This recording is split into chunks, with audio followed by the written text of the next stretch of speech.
And hello again, dear ones. Rev Briz with you over here.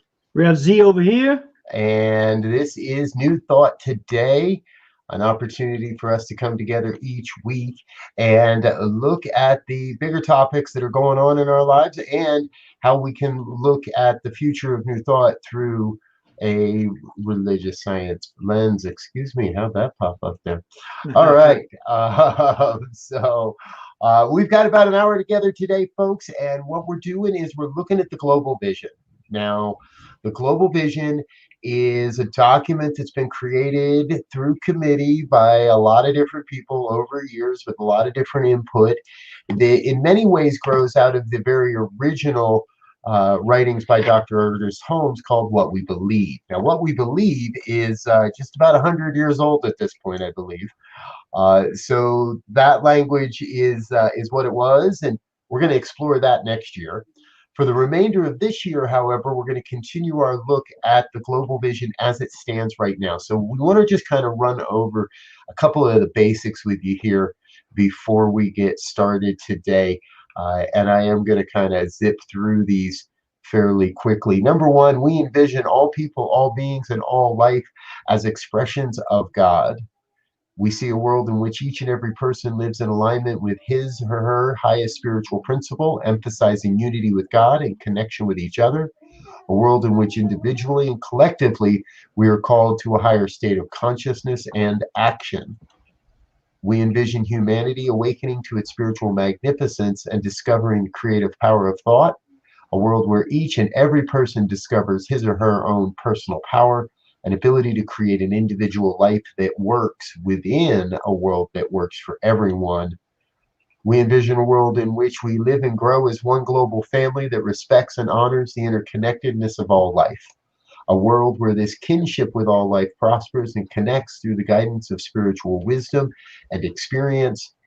We envision a world where personal responsibility joins with social conscience in every area of the political, corporate, academic, and social sectors, providing sustainable structures to further the emerging global consciousness. And today, our principle that we look at, we envision a world where each and every person has enough food, a home, and a sense of belonging. A world of peace and harmony, enfranchisement, and justice. Whoo, Rev Z, we've turned the corner. We're on the home stretch. Yes, yes, and that's a mouthful, but that's I think it's perfectly timed, for the season we're moving into in terms of the holiday season, and we're beginning to uh, look at these ideas in earnest in terms of people having food and places to stay and being treated or finding a sense of justice. I think this this vision here, this statement should bring this to the forefront for everybody as we look on TV and we see around the world as the holiday, Thanksgiving holiday comes up. People are in food lines. People are looking at how they're going to pay their rent or where they're going to stay. And so one of the goals of having this as a staple, as a foundation for everyone, that they have enough food, a place to stay, a sense of belonging to a community when something may go sideways, and the ability to get justice and feel included when Right. things are happening in life as they always do. Yeah, exactly. This at first glance, this statement looks like, oh yeah, easy peasy. And yet, as we have found in our discussions thus far, every time we look at these statements, there's kind of threads that start to pull us in. And in our opening discussions, as you and I were exploring this, one of the things we both did, folks, is we kind of jumped to almost to the end of the statement to look at it from and backtrack into it, and we looked at this word justice, and because we know that's an interesting term in relation to the idea of a world that works for everyone, an idea of having one global family, this idea of having enough food, enough home. But what is just we know what enough food is. Everybody's belly feels sustained. Nobody feels they have to steal for food. There are no food wastelands, and our cities have access to good, healthy. But what is this thing called justice? So we started pulling it apart. At its simplest, it is the administration of law. Mm-hmm. And what we know in religious science circles is we look at law of, we can look at law from the perspective of what is man's law or human law in this regard, and what are the divine law? What is the divine law? And we believe the divine law is that there is enough. There's enough of everything. There's one source of supply. There's enough. So the administration of this law, the administration of reminding each other that we have, that we are enough, that this universal principle is at play here, and we can rely upon that. And that's a big Yep. part, relying upon Yep. Yep. And I think, one of the key things that we have to look at, as you indicated, is this whole idea between divine law and man's law, because ideally man's law is extracted from divine law. Now that may not always be the case, but that was the original idea of one nation under God, right? And if you look at most systems of government or systems of justice, there's a higher calling, if you would. There's a higher standard of what justice means.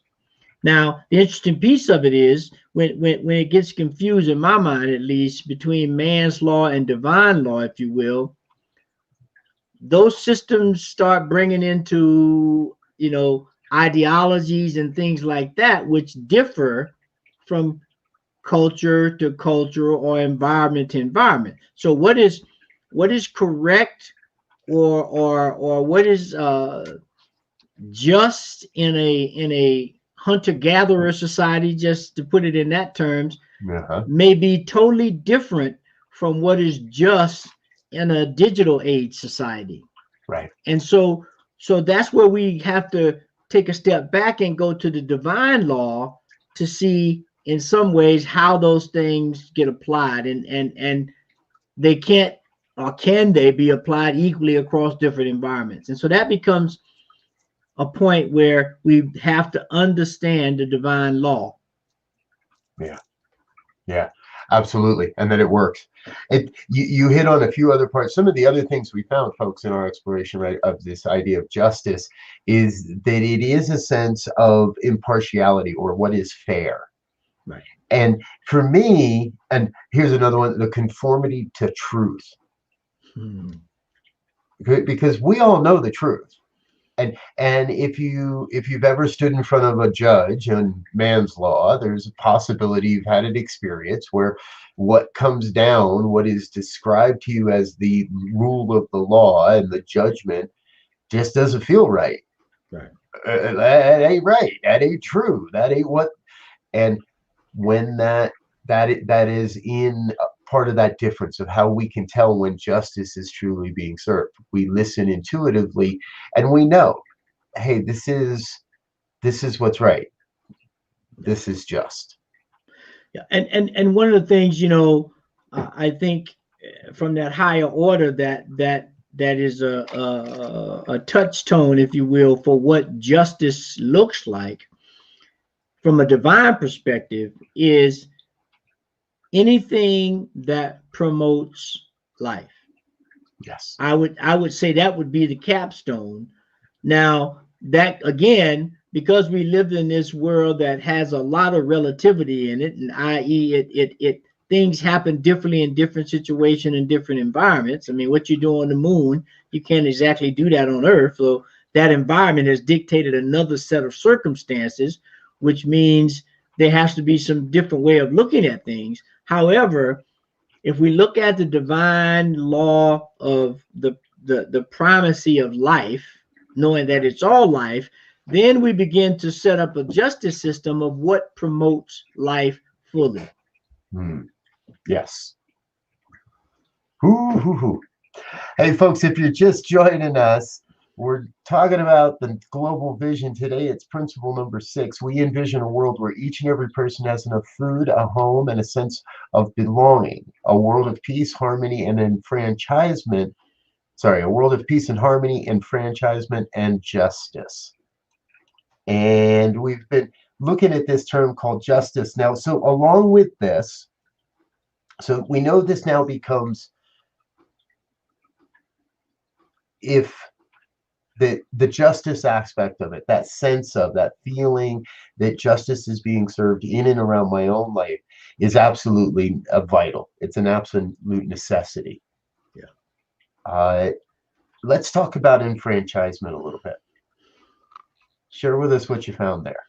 Yeah, well, you know, enfranchisement is an interesting term because in terms of the dictionary, it looks at uh, enslavement in some ways, and in this statement, it's not looking at enslavement as in a um, physical perspective. It's looking at how do we free ourselves from our mental slavery, as our good brother Bob Marley would say.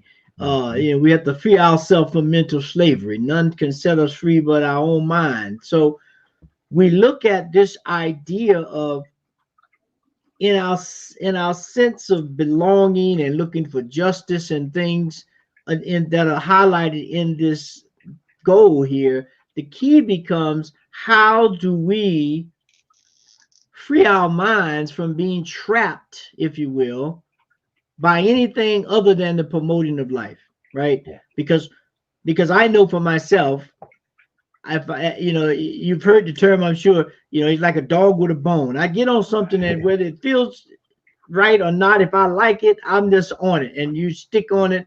But and in some ways, I'm enfranchised by that thing. I'm a slave to that idea, even though there are indications, or I may even know that it's not worthy of following or promoting or whatever the case may be. And so, this whole idea of a world of peace, harmony, and enfranchisement is that idea of being, as Ernest would say, open at the top. Open at the top. Exactly. Now, one of the other things, folks, that we also found in this exploration, this idea of enfranchisement also is very much tied to the right to vote, the privileges of citizenship. Almost everywhere I looked, the privileges of citizenship, i.e., to vote. Now, we also believe that in many ways, what we're talking about here is a little bit different. It's the privilege of inclusion in this consciousness of oneness. Mhm. So privilege is a tough word to play with right now. And no, right? We all got to admit our privileges, and we've all got to admit our biases. And when these statements were originally uh, written, in this version of them, I feel very confident that the people that did that did great work in really digging into the nuances of the words they used and the language they used. Because religious science specifically and New Thought in whole, we're all about the power of your own word. We're all about being very intentional with the words that we build. And that's why we're taking the time to dig into these and taking time to really kind of look at these. So Mhm. if I have a privilege, that in my mind also means I have a right. And if I have a right and I have a privilege, then I also have a responsibility somewhere. And in this case, the responsibility is to be part of the change, to be in consciousness and informed part of that the body that says yes, this is possible, that yes, we can live a life where everyone has a home and everyone has enough food and everyone has a sense of justice and security and harmony and peace and love and light and beauty and truth and health and wealth and well-being and abundance and all that good stuff, right? Yeah, yeah, We're allowed to, we should feel that. And really, in a lot of ways, that's what this is digging into. So we're free from the personal bondages, we're free from the personal limitations we place upon ourselves in order to, well, what I like to call create the life we truly desire. yeah. Mm. Yeah, and you know, that kind of steps keeps us stepping in the direction of this whole goal, because there's that piece that says a sense of belonging. Right. And I'm thinking that, you know, I look at any kind of organization or group or family gathering or whatever, I feel like I belong when I'm included. I have the right and the privilege and the responsibility, as you were just saying, to contribute to whatever it is at my choice. If I choose not to, that's okay. If I choose Mhm. to, I don't feel like I'm going to be hampered or stymied or anything like that. And the important part of that is when we begin to make a world that works for everyone, and we're looking at this whole thing of belonging to a a group or society or world where that needs to take place. If I don't feel like I'm belong, I'm not gonna I'm not gonna participate. Which means at some point I've already got enfranchisement or disenfranchisement, and I'm not on the same level mentally as my group members, if you will. And Right. justice for me at that point is like, well, I don't feel like I'm a part of this thing anyway. So, you know, am I really getting justice, or what does justice mean? And if we look at our current society right now, this is the type of behavior that's taking place right now. There are a group of people, and it's almost split down the middle in the country, those who feel they're included in life as they see it or as it's been painted to them, and then there's another group that feels just the opposite. Right. And I think the more we can get a sense of belonging, we can begin to move forward and understand that none of us are going to see everything 100% eye to eye. But Hmm. because we're operating on a place of freedom in our mind, we're operating on a task of justice and some sense of belonging, then we can begin to make great decisions. I won't say good decisions, I'll say great decisions, because I'm thinking and making decisions based on the whole and not on my individual or my group's individual perspective at Right. the exclusion and detriment of everybody else. Right. Yes. Isn't this fun, folks? I love this. This is what it's all about. A chance Yeah. to dig in and a chance to connect and look at and really examine, hey, what do we believe? What is real and what is going on and what do we believe about these various topics, these various principles? Now, we do want to include you as well, and so thank you for those that are commenting in the comment box right now. If you have questions about what we're talking about, feel free to drop a comment in the comment box. If you'd like, if there's something you'd like us to discuss specifically on the program, please drop us an email, ministertalk@ntmedia.org. If you have something a little off topic you want to talk to one of us about, drop us an email. We'll be happy to get back with you. And what we're going to do here right now is take just 45 minutes to say thank you to our sponsors and give Reverend LZ and I a chance to have a sip of water. We're going to be back in just 1 minute after a word from today's sponsors. Enjoy.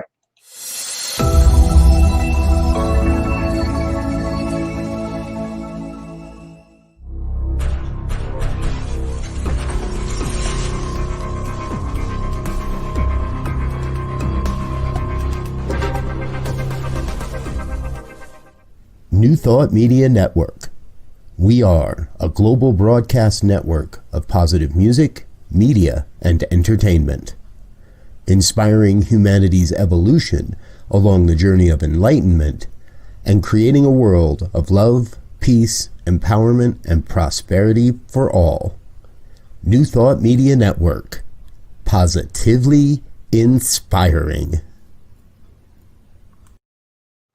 All right, that is who we are here at the New Thought Media Network. And today, what we're bringing you, this is New Thought Today. an opportunity for Rev Z and I to take a look at the founding principles and the current use of principles in the New Thought movement, and specifically in relation to the Centers for Spiritual Living and our global heart vision. Rev Z and I are both ordained ministers with the Centers for Spiritual Living, and we serve various ministries in various ways over the years. I've had a long running conversation around a lot of these principles, and so we're grateful you're with us.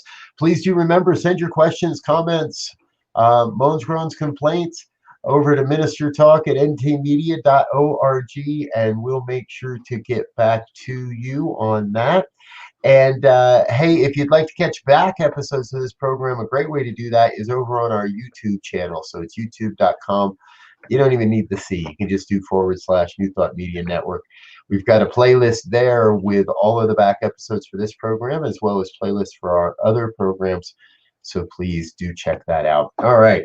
So Z, here we are. We've been talking about today principle number 6. We envision a world where each and every person has enough food, a home, and a sense of belonging. A world of peace and harmony, enfranchisement and justice. And what we've kind of determined is that the second part of that statement is, or the first part of the statement is, in many ways, they're both sort of self-dependent, or they're interdependent between the first half of the statement and the second half of the statement.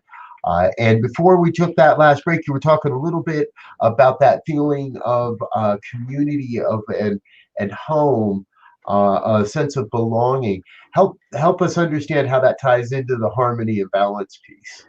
Well, I was just thinking about that before you asked me, and that's perfect, because when we look at peace and harmony, and I mean harmony, let's start with the harmony part. I love music, and so when I think about harmony, I think about a cappella group or a brass band where you have many different instruments with many different sounds, and I look at how each one of the instruments or each one of the singers can voice themselves at the resonation of where they are, which are all individual things. But when they do it in harmony, the 5, the 7, whatever the number is, it wound up sounding like one voice or one note when it harmonizes.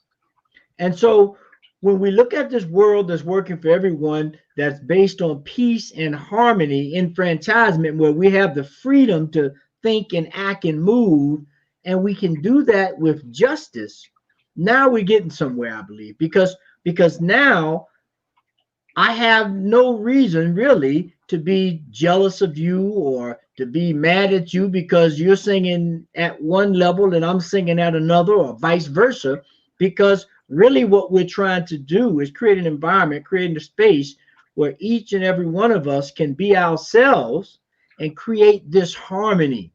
And if any one of us drops out, if any one of those voices drop out of that harmony, the whole thing falls apart. Right. The sum is greater than its parts, and yet it's still one.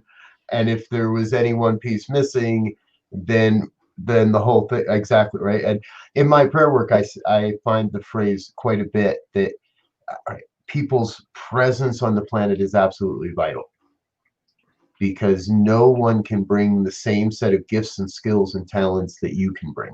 Mm-hmm. So your presence on the planet is absolutely vital to humanity's evolution, because nobody can do what you're going to do. Yeah. Nobody brings that same piece, to that same color, that same flair, that same aspect to what we're doing here, to this sense. And that's, so it seems to me like it's fairly simple to say, well, we all belong. Everybody belongs. Yes. But then I got to go about figuring out, well, how do I support you in having that same feeling? Right. Do I feel I belong? Once yes, now I can reach out and offer the hand that says, okay, now what do we do to support you in feeling that same sense of belonging? Yeah, it's like swimming, right? I look at it sometimes like swimming. I can't teach somebody else how to swim unless I know how to swim. Right. But once I know, now I can either do it verbally or I can do it by demonstration. get in there and swim myself or get in and assist them in some kind of way. But until each one of us, and I'm saying that in respects of until each one of us begins to recognize and then acknowledge who we are and own it, am I qualified or equipped with the right skills, exercises, and voice, if you will, to help someone else find their own uniqueness and be able to freely exhibit it without any fear of reprisal, any fear of shame, any lack of enthusiasm or self-esteem, to be 100% wholly who you are? Because as you said earlier, every part of the band, every Mhm. part of the brass band is needed, whether it's a trumpet, trombone, sousaphone, French horn. Uh, there's a bunch of them, but we need them all if we're having a brass band. Right. Exactly. So here we are again, right? It's like if I am the interplay between many of these statements, that if I really am to be a beneficial presence on the planet, if I really am to be part of this world that works for everyone, and I really am a part of, and I'm vital to all of that, then it's necessary for me to live in the consciousness that says there is enough food, there is shelter, there is, uh, and we were talking yesterday quite a bit, right? This is the place where actually I think we can see the a major demonstration in a movement towards the manifestation of this vision. So all these aspects are part of a vision of a world that works for everyone. In that vision, those of us that already have the consciousness of enough food and a home and shelter for everyone, it's up to us to do the work in consciousness, but then take the inspired action that goes with that to ensure that we're supporting those that don't have the same consciousness, that can't see this truth, and want to believe in homelessness or want to believe in lack of food, want to believe that there isn't enough, that they have to be in competition to get what they need rather than to be in collaboration, cooperation, co-creation Right. to get their needs met. And someone put in the chat, is it safe to be who I am? Mhm. And you know, I say yes. Now, that you know, that may not be what someone's feeling when they are being rejected, Right. or when they're being looked over, or when they're being not valued. Right. But once we get our head around this idea that a world that works for everyone means that everyone has a place, then we begin to understand that I know I have value. I know I have a place. It's not my problem. It's the other person's problems of adjusting their lens, of looking at different perspectives to see how I fit, what I bring to the table, because it's going to be a better table, if you will, when all the pieces are there to make the thing happen. Yeah, exactly. We need a longer table. Yeah. Yes. Yes. Now there's an analogy for Thanksgiving week, huh, folks? We just, in the midst of a pandemic, I'm sitting here saying we need a longer table. Uh, Yes. Yes. but but in many ways that does, and I've been having this conversation, and we've been having this conversation for years, but it's been popping up in some other programs lately, right?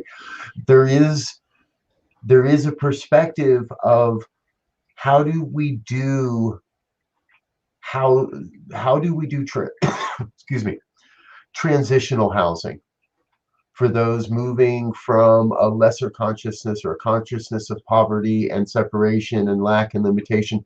How do we create structures and processes to support people moving into a consciousness that says, wait a minute, there's enough housing here, there's enough food, and this isn't just the people that need it, but it's also the people that are going to provide it. Mm-hmm. we were talking yesterday, there's been some really interesting stories of people getting creative during COVID.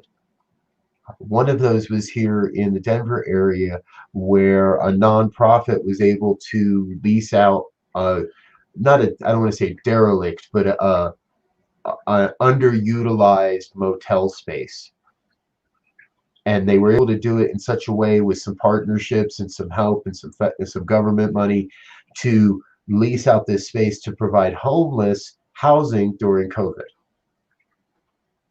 Yeah. Hey, there's an innovative idea going on here. Yeah. Yeah. We're looking at a wealth of empty space across this country in the coming months and perhaps years. How can we get creative in this? Yeah, and you know, I just think about that, and it takes me back to the old idea of co-ops or cooperatives, the original concept of cooperatives, where the best example I think, you know, so that again, looking at this world that works for everybody and people belonging and everything, the original food co-ops, which almost all of the health food stores are modeled off of now to some degree, started out as a group of people who had ideas about getting fresh, wholesome, organic food. And they knew that the local farmers could not compete with the industrialized farming.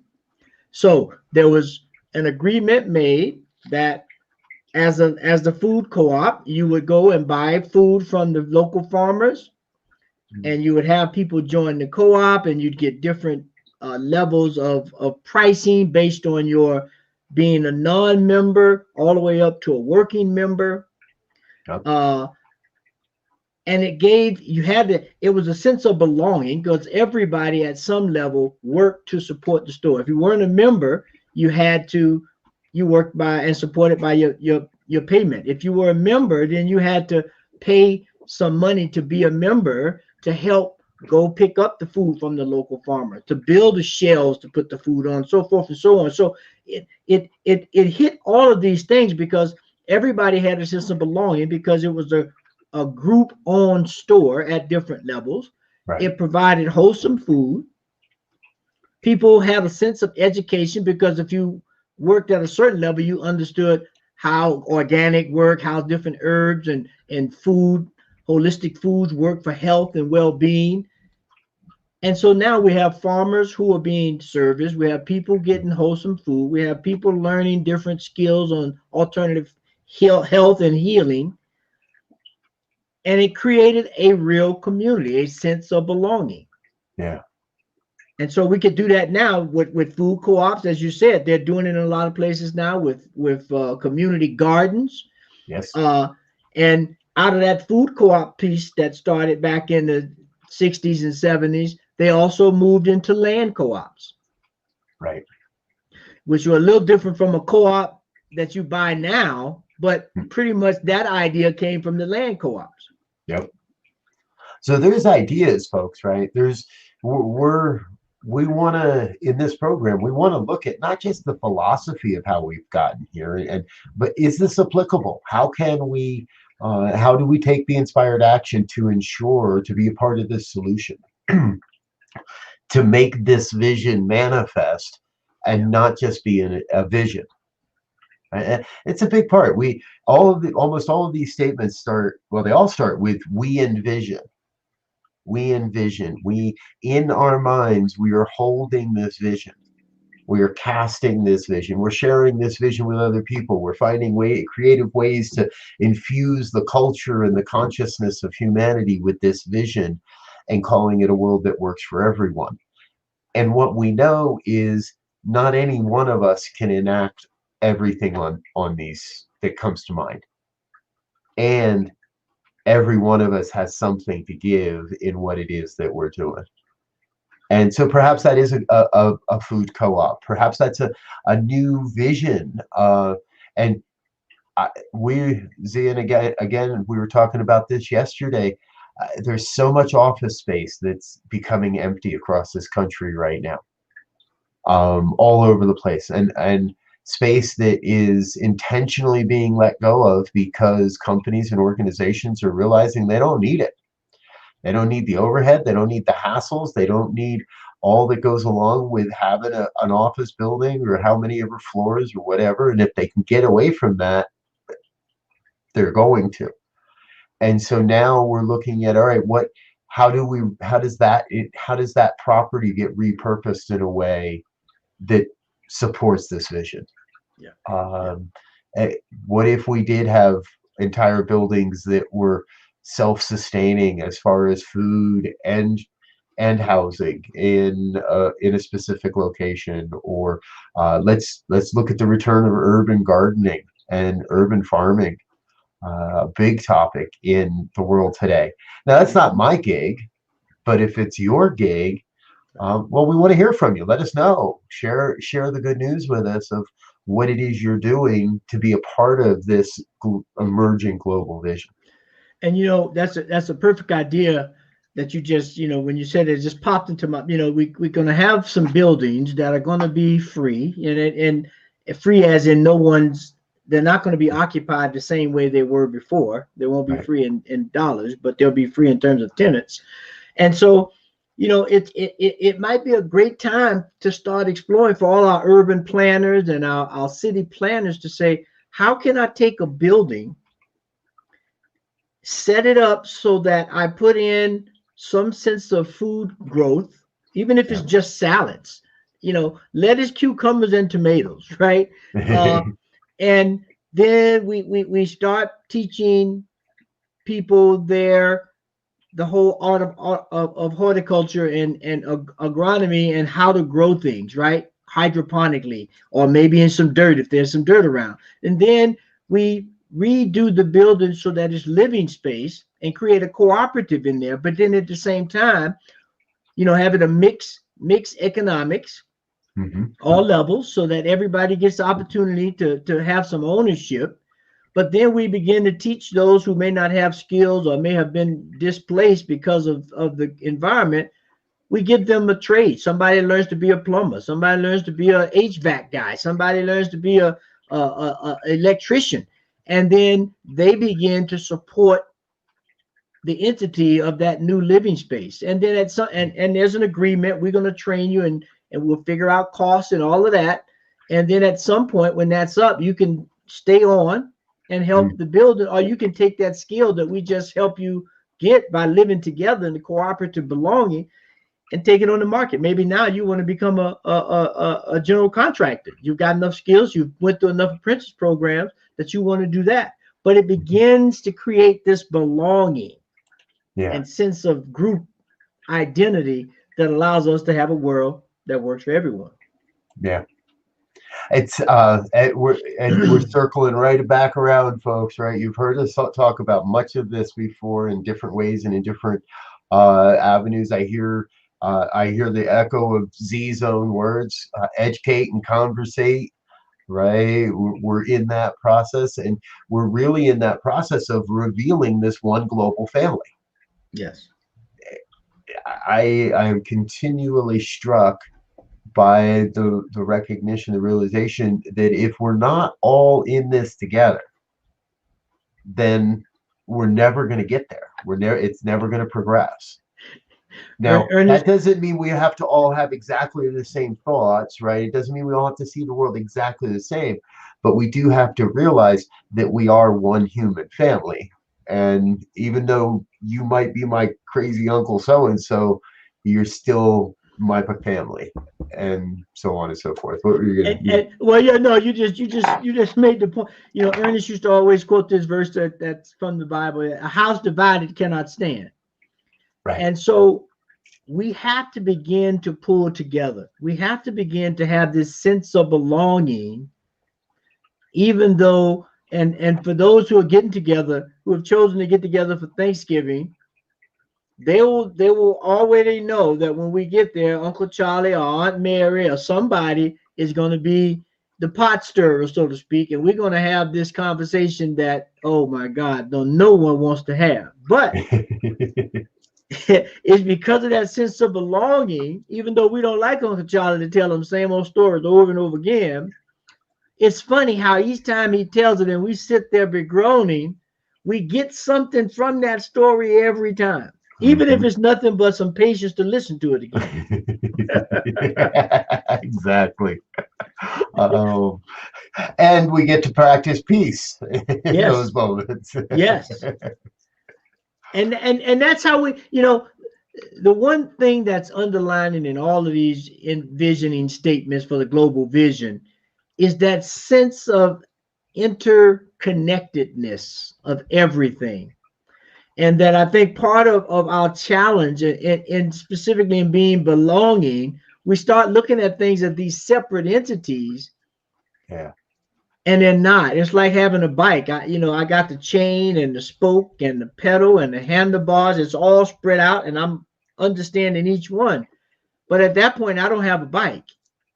Right. It's they got to all be together with the bike. And then even when I put them all together, it's not really a bike until someone gets on it and ride it. So now it's this integrated thing of bike and person riding that makes a wholeness and a harmony that we're all looking.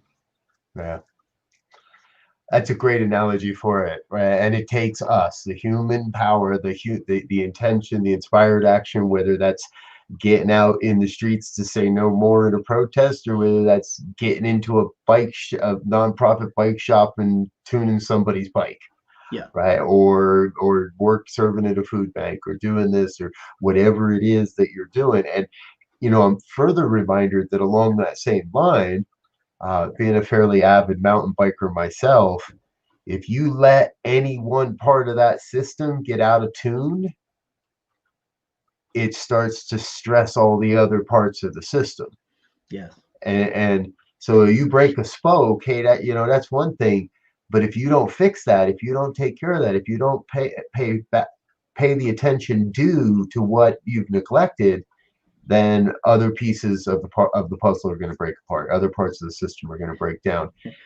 And we see the same here. So we have to constantly be reminding ourselves that, hey, wait a minute, no, there is enough food, there is enough shelter. We can create this. We have the ability to come together and create that sense of belonging. Yeah. And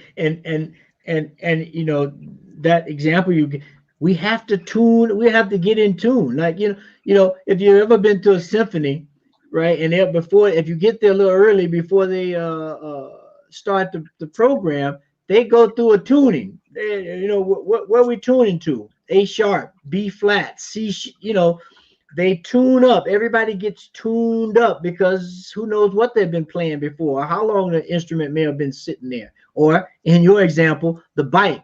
But if that spoke is not fixed to tune up so that everything is in harmony and in alignment and moving towards one direction, we got a horrible symphony, or we got somebody falling off the bike. One or the other. And they probably sound a lot alike, folks. Yes. So, which is the perfect opportunity for us to take a quick 1-minute break, share with you just a little bit more about what's going on, and get a word from our sponsors. So we're going to grab a quick drink of water. We'll be back in just under a minute with more of New Thought Today. Hang tight, stay tuned. We'll be right back.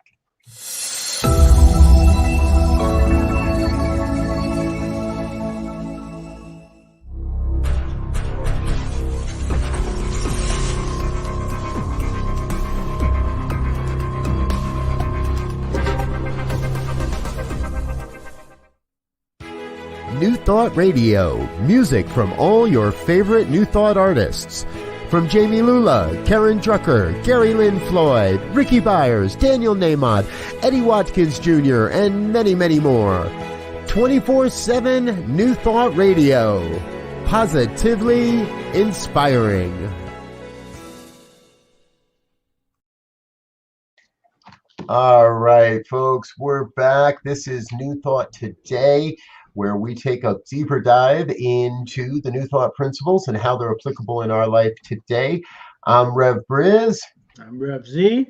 And we are so grateful you are with us today. Now, before we left on that last break, we're sort of bringing this principle all together it's starting to feel like it's coming together coherently a little bit more.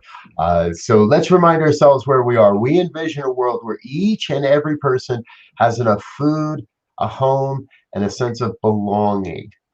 A world of peace and harmony, enfranchisement, and justice. Almost Wow. sound the way we've gotten to it, it's kind of heaven on earth, right? Yeah, yeah. I mean, because as we've all heard, heaven is a state of mind, right? At one aspect, Yes. and we know we live in a multidimensional world, so there are many ways that or anything could be expressed. But when we look at what's happening here on planet Earth, heaven on earth is that idea that promotes, in my mind, that promotes life to its fullest, where we have enough to eat, we have a sense of safety in where we're living, and I have a sense of belonging so that I can bring forth my gifts, so that I can bring forth my talents and my treasures and do it in an environment that is supportive, that Yep. is a sense of harmony. I don't have to fear that I had an idea, I tried it, didn't quite work, and now I've been ridiculed so much I'm never going to try anything again. But it's that understanding that we're in this cycle of life, as they say, and it's that sense of belonging and being provided for that allows us to evolve and pursue our greatness to its fullest. Yeah, exactly. We always, right, we take care of ourselves first. Right? Self, and I say this to clients, I say this to friends, I say this to myself all the time. Self care has to come first. I take care of my own personal experience, my consciousness, my belief pattern. Because if I come into an opportunity, let's take a food bank. If I come into the service of a food bank and all I can see is hungry people, Hmm. and all I see is how many people don't have enough, and all I see is how bare the shelves are in the food and how they barely get by, not going to have a good time in that experience.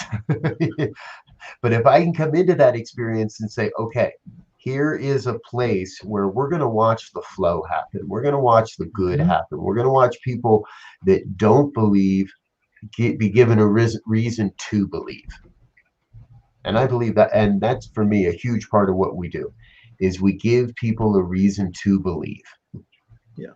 We give them a reason to believe in themselves, in this vision, in well, a world that works for everyone, right? Yeah, and you made me think of something there. Because this is the time that it often happens a lot. At least for me, is during the holiday seasons where you see something, and this for me also accentuates that sense of belonging and connectedness. You see something where somebody does something extraordinary. They give somebody a dinner, or they buy them a new car, or their house got burned down, or they go take the kids and get, you know, some of these stories are so touching and so potent that the sense of belonging and we sense the harmony that's possible and the love and peace that is right at our fingertips if we could just surrender to the idea that we're all one, Yep. that there is an intelligence that's guiding us and that has provided for us all that we need. And if we could just follow that guidance, however we do it, and anchor it in our hearts and in our minds, then these envisioning statements, I'll say they'll be a piece of cake. We still got to do some action, but they'll be relatively they'll be relatively easy to put in place and to enact because Right. it's all here. Yep. And that's uh, here as you're sharing, I'm feeling called to remind folks and just recap. When we look at the Centers for Spiritual Living mission, purpose, and vision statements, right? We talk a lot about the vision is a world that works for everyone. But we got to remember the purpose. Our purpose for being is to awaken humanity to its spiritual magnificence. Yes. And our mission, how we're doing that, is we're providing spiritual tools for personal and global transformation. So collectively, each one of us is being called to a mission to provide these tools. But we want to remember that everything we're doing is in service to this purpose, this idea that humanity is awakening. We're not going to stop that. We can't change that. Humanity is awakening to a new way of being, to a new epoch, to a new paradigm, to a, I hate using the term new age, but you get it, right? We're awakening to something new. And that newness isn't exactly chronologically new. We've had this knowledge forever. And what I see is we're reaching that critical mass. We're reaching that tipping point where more and more and more people are saying, oh, hold on a minute. So you mean I don't have to hate my brother, and I don't have to, and I can live in harmony, and we can live with that. This isn't a competition, that we are here to support and serve and help and our neighbors and our friends, and no matter who you voted for or didn't vote for, more and more people are awakening to that every day. And as that happens, then it becomes so much easier, I believe, to hold to this vision of a world that works for everyone. Well, and you bring up a good point there in my mind, that harmony does not mean that there won't be contrast. Right. Right. As the saying goes, you have no concept of what up means if you've never experienced down. I mean, they go together. You can't have one without the other. Right. And so when we look at life and the ups and downs, if you will, that we go through, the ability to understand that space and the ability to be able to navigate in that space, we have to have some experience first of what up and down is. And then number two, the only way we can navigate through it is by understanding how they work together, how they are inseparable, and that there's no good or bad in it. It is what it is, and it's there for us to understand that there's a harmony between the inside and the outside, and the up and the down. All right, and so once we begin to understand that they work together in this cycle of life, life is not linear. We look at it as linear. I was born at age 0, and then I die at X number, some linear fashion. But no, it's not linear. It's circular. Right. And so, or spiral or cyclic. I mean, find a term that you resonate with, but that's what we're trying to do, is create the harmony in that cycle, in that flow, just like we have summer, winter, fall, spring. It's a cycle that flows that are very much in contrast, but we couldn't have this thing called life if we start pulling. I don't like winter, so I'm gonna pull that out. I don't like winters. That's an appropriate one here today in Colorado, folks. We all woke up to winter here in the Denver area. So, and you remind me that just as their harmony is not all just rainbows and unicorns and lollipops, peace is the same thing. It's not the absence of discord and drama and suffering and all the human conditions. Life would not be any fun if it weren't for the human conditions. It's not the absence of all that. It's the ability to recognize and stand in the truth in the midst of all of that. Yes. So when life looks like it's all falling apart, and we get called Pollyannish a lot, but that is the supreme time to do this work. When things look the darkest, that's the time to stand in the truth and say, no. I don't care what it looks like. I know there's enough. I know that I am enough, and there is enough. There's enough food out here for me and to feed my family. There's a place for us to live. There is everything necessary for us to feel that belonging.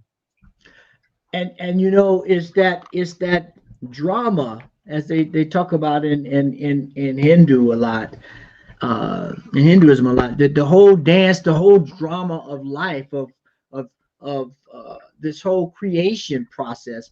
That's what we are involved in is Right. we're dancing life. Each one of us are dancing life, or each one of us are playing a part in the drama of life.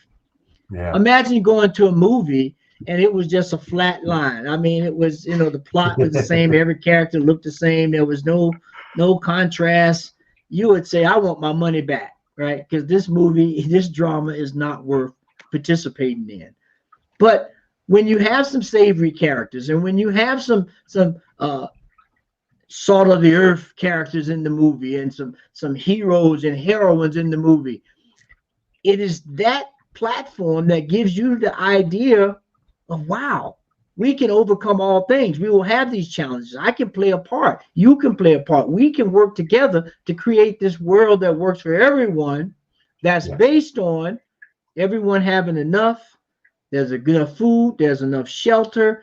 There's a belonging that we do in this part. Imagine someone in the movie said, I'm not going to read my line.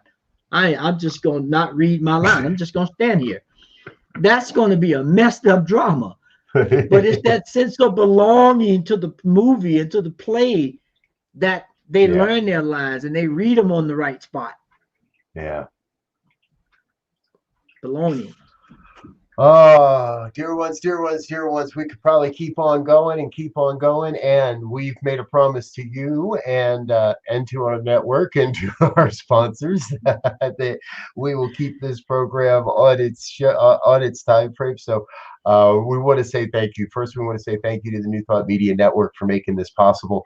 And we want to thank you, the listeners and the viewers of New Thought Media Network, for making all this possible. It's thanks to your donations, your gifts, tithes, and offerings that we are able to bring forth this type of programming and all the programming that we do here on New Thought Media Network.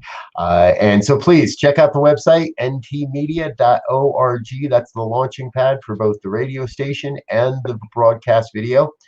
If you're not tired of Rev Z and I yet, hey, we'll be back on Friday morning at 7 a.m. for our Friday morning program. That's a half-hour program, Ministers Talking Shit, where we talk about just about anything we want to talk about. No, that's exactly what we do. We talk about whatever we want to talk about. And from the feedback, you kind of enjoy it. So thanks for being with us. Again, please do remember, send any comments, concerns, or questions, any show ideas, anything you'd like to dialogue with us about over to ministertalk@ntmedia.org. And we'll be sure to get someone back in touch with you. Z, I think we've got 1 minute left. I know the educate and conversate is there. What other final comments might we have about this one today? I would say find your space in the symphony of life so that you create your place and you give everybody an opportunity to find their place in this symphony and create this harmony and sense of belonging that allows us to be the best that we can be. Yeah, absolutely. Step by step, folks, day by day, we are creating the world that we want to see. We are creating a world that works for everyone, and we're creating this mighty ministry together. So please remember, together we are stronger. On behalf of myself and Rev Z, we love you. We'll be back again next Tuesday at 2 p.m. Mountain Time for more of New Thought Today. Until then, peace and blessings. Peace and blessings.